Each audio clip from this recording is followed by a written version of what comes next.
नमस्कार। आकाशवाणी कटक आंचलिक संवाद पढ़ुछंती सरिता साहू। मुख्य संवाद संवादपत्रर स्वाधीनता को सुदृढ़ करने उद्देश्य आज पालन करा जाउछि जातीय प्रेस दिवस। केन्द्रापड़ा बलदेवजीउ मंदिर परिक्रमा प्रकल्प पई 100 कोटी टंका खर्च करिवे राज्य सरकार। सड़क दुर्घटना और मृत्यु ह्रास करने लक्ष्य आज शून्य मृताहत पक्ष पालन करा जाउछि एवं पाणीपाग विभागर सूचना अनुसार आसंता मंगलवार पर्यंत राज्यर विभिन्न स्थान में जारी रहिब शीतर प्रभाव।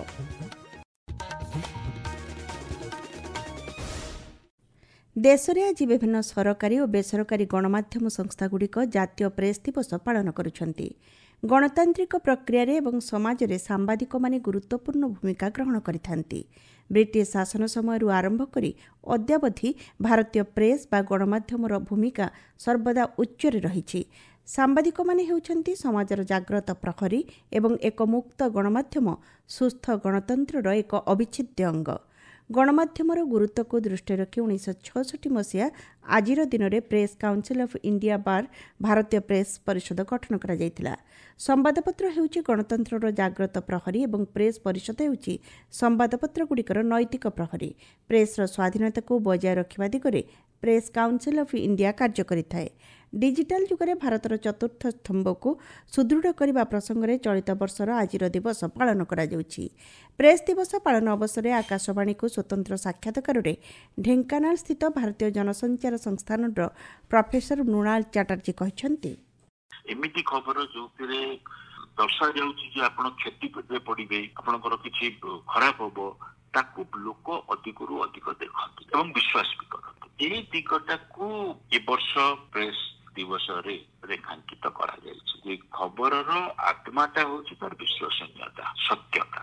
जो माने सांबादिक से सत्य को भलो भाव में जांच करंतु, जो माने शुणुचंती से माने टिके डिजिटली लिटरेट हुअन्तु एवं सबुठारु बड़ कथा साधारण ज्ञानर उपयोग करंतु।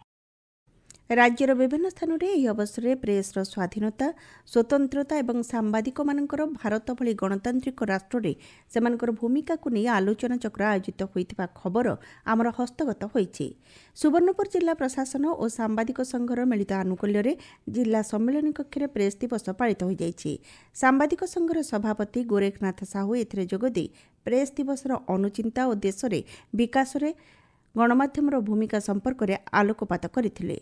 नवरंगपुर जिला सूचना और लोकसंपर्क विभाग आनुकूल्य आयोजित आलोचना चक्र में सांसद बलभद्र माझी विधायक गौरीशंकर माझी जोगदे भ्रमात्मक खबर प्रसारण वृद्धि परिप्रेक्षी में गणमाध्यम विश्वसनीयतार संरक्षण संपर्क में मत व्यक्त करथिले। बलांगीर जिला सांबादिक संघ और जिला प्रशासन मिलित आनुकूल्य स्थानीय सांबादिक भवन में जातीय प्रेस दिवस आयोजित हो जाइछि। अतिरिक्त जिलापाल डॉ विजयानंद सेठी कार्यक्रम में जोग देइथिले। कलाहांडी जिला भवानीपाटना स्थित जिलापाल सम्मेलन कक्ष में एने आलोचना चक्र अनुष्ठित हो जाइछि। जिला सूचना और लोकसंपर्क विभाग पक्षर आयोजित बैठक में जिलापाल सचिन पावार प्रकाश जोगदे प्रेस दिवसर गुरुत्व संपर्क में आलोचना करथिले। भद्रक संस्कृति भवन ठारे आयोजित उत्सव में जिला सूचना और लोकसंपर्क अधिकारी जिलापाल जिला आरक्षी अधीक्षक प्रमुख जोगदे ग्रामांचल में थिबा समस्या को लोकलोचन को आनिबा पई सांबादिक माने कार्य करबाकू परामर्श देइथिले। एही परिप्रेक्षी में आज अपराह्न भुवनेश्वर जयदेव भवन में सांबादिकता क्षेत्र में उल्लेखनीय कार्य करिथिबा व्यक्तिविशेषଙ୍କୁ संबर्धित कराजिबो। रायगड़ा जिला प्रशासन पक्षर आयोजित प्रेस दिवस में विधायक आपलू स्वामी काड्राका जोगदे प्रेस स्वाधीनता और सांबादिकों भूमिका संपर्क में आलोचना करथिले। बरगड़ जिलापाल सम्मेलन कक्ष में आयोजित कार्यक्रम में जिलापाल आदित्य गोयल मुख्य अतिथि भाव जोगदे गणमाध्यमर भूमिका और सांबादिक मानकर जाग्रत प्रहरी दृष्टि उपर आलोचना करथिले। समाजर विकास सहित सकारात्मक परिवेश सृष्टि करिबारे गणमाध्यमर गुरुत्वपूर्ण भूमिका रहिछि बोली वक्ता माने कहिथिले। वरिष्ठ सांबादिक प्रसन्न कुमार मिश्र कार्यक्रम में मुख्य वक्ता भाव जोगदे सत्य और निरपेक्ष और नीति संपन्न सांबादिकता प्रति लगातार प्रयास करी गणतांत्रिक मूल्यबोध को सुदृढ़ करने उपस्थित सांबादिक मानकु कहिथिले।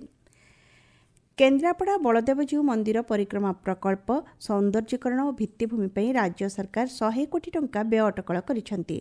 भुवनेश्वर अनुष्ठित एक समीक्षा बैठक पर आईन मंत्री पृथ्वीराज हरिचंदन सूचना दी कहिसेंति मंदिर सेवक ट्रस्ट बोर्ड स्थानीय लोक और जनप्रतिनिधि आलोचना पर खूब शीघ्र प्रकल्प नहीं चूड़ांत निष्पत्ति नियाजिबो।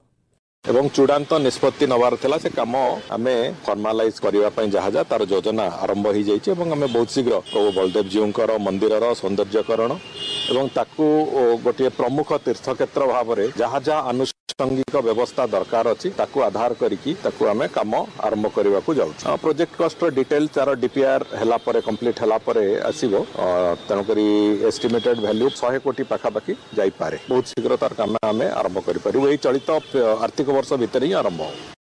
चलित आर्थिक वर्ष मध्य प्रकल्प कार्यकारी करा केन्द्रापड़ा सांसद बैजयंत पंडा केन्द्रापड़ा जिलापाल उपजिलापाल एंडाउमेंट कमिशनर बैठक में उपस्थित थिले। आपण माने आंचलिक संवाद शुणुचंती आकाशवाणी कटक केन्द्ररू। सड़क दुर्घटना और मृत्युहार ह्रास करने लक्ष्य नहीं आज 30 तारीख पर्यंत राज्यव्यापी शून्य मृत्युपक्ष पालन करा जाउछि। ट्राफिक नियमर सठिक पालन संपर्क में सचेतनता वृद्धि और उल्लंघन क्षेत्र में आईन अनुଯାयी पदक्षेप ग्रहण करने लक्ष्य में विभिन्न कार्यक्रम मान आयोजन करा जाउछि। वाणिज्य और परिवहन मंत्री विभूतिभूषण जेना कहिसेंति प्रवर्तन वैषयिक शिक्षा और जरूरीकालीन चिकित्सा को आधार कर कार्यक्रम गुड़िकर आयोजन करा जिबाकु लक्ष्य रखा जाइछि। सड़क दुर्घटना जनित शून्य मृताहत पक्ष पालन समय सड़क नियम उल्लंघनकारी विरोध में शून्य सहनशीलता नीति अवलंबन करा दुर्घटना प्रवण रास्तागुड़िक उपर विशेष नजर रखा दुर्घटना ह्रास करने जिला प्रशासन को मार्गदर्शिका जारी करा जाइछि बोली मंत्री श्री जेना कहिसेंति। पक्ष पालन प्रस्तुति नहीं मंत्री श्री जेना विभागीय प्रमुख शासन सचिव उषा पाढ़ी और परिवहन कमिशनर अमिताभ ठाकुर आलोचना करिसेंति। विश्वविद्यालय और उच्च शिक्षानुष्ठानगुड़िकर छात्रींकर सुरक्षा सुनिश्चित करने नहीं विश्वविद्यालय अनुदान आयोग यूजीसी पक्षरु समस्त शिक्षानुष्ठान को निर्देश दिया जाइछि। देशर समस्त शिक्षानुष्ठान में महिलां प्रति यौन निर्यातना आईन 2013 पोस आईन प्रभावशाली कार्यकारिता नहीं यूजीसी निर्देश देइछि।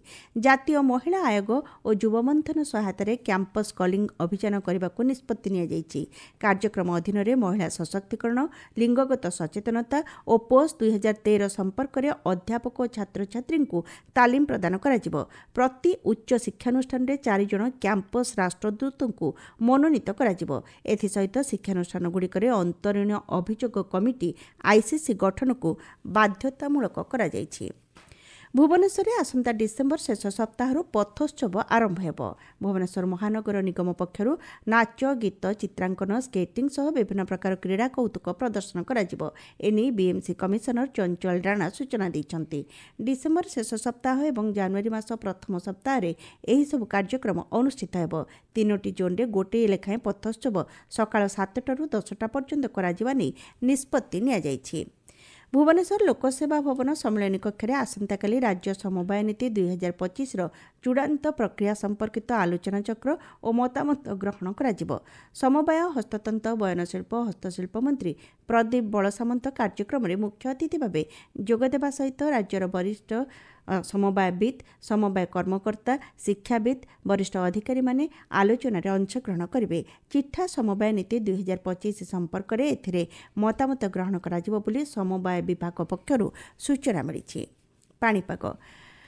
पाणीपाग विभागर सूचना अनुसार राज्यर आभ्यंतरीण पश्चिम और दक्षिण अंचलगुड़िकर शीतर प्रभाव जारी रहिबो। सूचना अनुसार गत 2 दिन धरी राज्यर विभिन्न स्थान में सर्वनिम्न तापमात्रा ह्रास पाइबारे लागिछि। गतकाली दारिंगवाड़ी में रातिर सर्वनिम्न तापमात्रा 8 डिग्री सेल्सियस थिला। फुलबाणी में 9.5 डिग्री, राउरकेला 10.2 डिग्री और झारसुगुड़ा 10.3 डिग्री तापमात्रा रेकर्ड करा जायथिला। मंगलवार परठारु पागरे सामान्य परिवर्तन देखादेव बोली जଣାपड़िछि। मुख्य संवाद पुणी थे। संवादपत्र स्वाधीनता को सुदृढ़ करने उद्देश्य आज पालन करा जाउछि जातीय प्रेस दिवस। केन्द्रापड़ा बलदेवजीउ मंदिर परिक्रमा प्रकल्प पर 100 कोटी टंका खर्च करेंगे राज्य सरकार। सड़क दुर्घटना और मृत्यु ह्रास करने लक्ष्य आज शून्य मृताहत पक्ष पालन करा जाउछि एवं पाणीपाग विभागर सूचना अनुसार आसंता मंगलवार पर्यंत राज्यर विभिन्न स्थान में जारी रहिबो शीतर प्रभाव। आंचलिक संवाद बर्तमान एतिकी। परवर्ती संवाद आपण शुणिपारे संध्या 6:45 मिनिट्रे।